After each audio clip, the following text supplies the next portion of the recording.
To further summarize the last video, as stated, y.Ferris became trustee of a cancer patient's trust. The patient's brother, who took care of him for 6 years, found $70,000 in cashier's checks, as explained, turned the 70 grand over to Mr. Ferris because he's the trustee.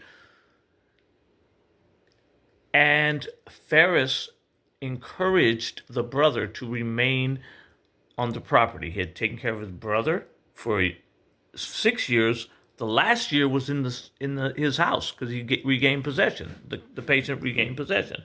So he passed away, and COVID shut down the world within 5 weeks of the man's passing away.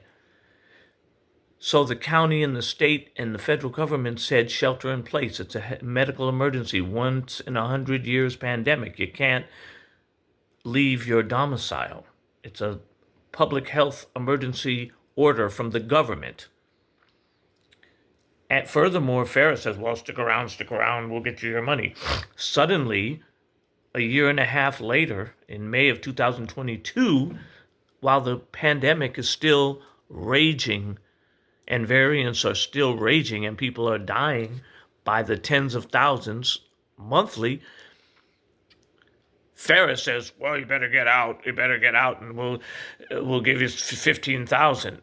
15,000? The house is worth $2 million, and the brother and his two sisters are supposed to get $250,000 to split. So he says, well, if you don't get out and make a settlement and accept this and release us from all liabilities, we take 15,000. 15,000?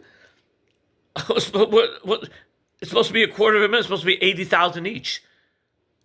He says, well, sorry, if you don't do that, we're going to go to court and dock your inheritance. And that's what he's doing now. He's in court, asking the probate court to disinherit the guy and use his inheritance to pay for the cost of his eviction. I mean, this guy is disgusting, and so is his wife.